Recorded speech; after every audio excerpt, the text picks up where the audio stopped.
नमस्कार पाठकों। तो आइए हल करते हैं कुछ प्रश्न जो वर्ण से संबंधित हैं। पहला प्रश्न है, सामान्यतः व्यंजन कितने होते हैं? तो दोस्तों, सामान्यतः व्यंजन जो संख्या है वो 35 होती है। किस प्रकार से होती है 35? इसमें आपके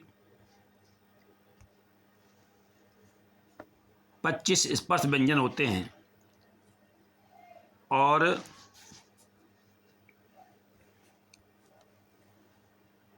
4 अंतस्थ व्यंजन, 4 ऊष्मक व्यंजन और 2 द्विगुण व्यंजन।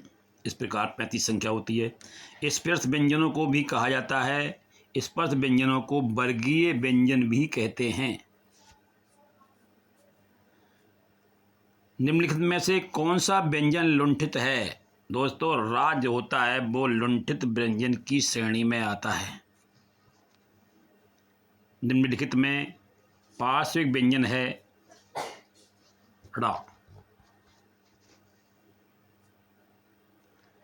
धा व्यंजन का उच्चारण स्थान क्या है? इसका उच्चारण स्थान है धा व्यंजन का मूर्धन्य। प्रत्येक वर्ग का दूसरा और चौथा व्यंजन क्या कहलाता है? ये कहलाता है महाप्राण।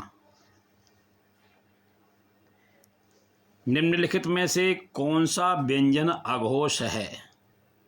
तो यहाँ पर ता जो है वो अघोष व्यंजन की श्रेणी में आता है।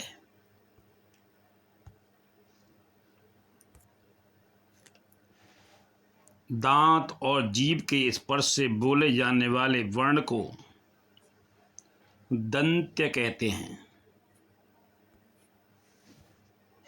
क्या कहते हैं? दंत्य कहते हैं।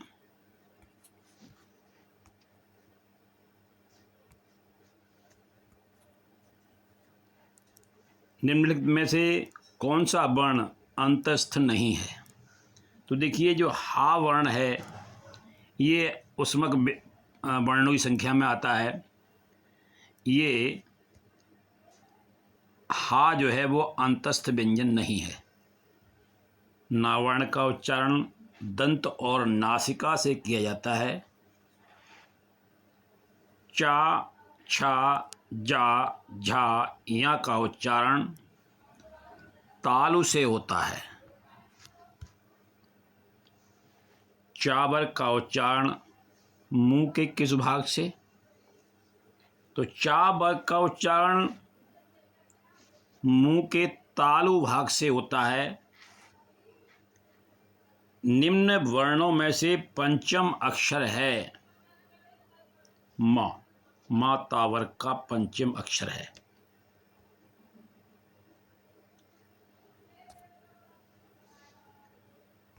उसके बाद हिंदी भाषा में स्पर्श व्यंजनों की संख्या 25 होती है। स्पर्श व्यंजन 25 होते हैं। लिपि चिन्हों के क्रमबद्ध समूह को क्या कहते हैं? वर्णमाला। कौन सा अमानक वर्ण है? दोस्तों, भा वर्ण ये अमानक की श्रेणी में आता है।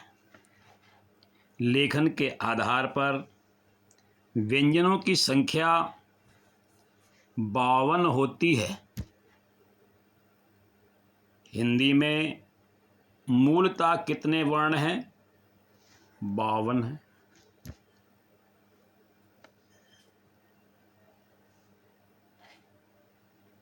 हिंदी में व्यंजन वर्णों की संख्या 35 होती है, जैसे पहले भी बताया गया है। हिंदी वर्ण में अंग और आह ये अयोगवाह स्वर कहे जाते हैं। तो दोस्तों, आपको ये वीडियो कैसा लगा? आप कमेंट बॉक्स में उत्तर दीजिए और हो सके तो हमारे चैनल को सब्सक्राइब कीजिए, लाइक कीजिए।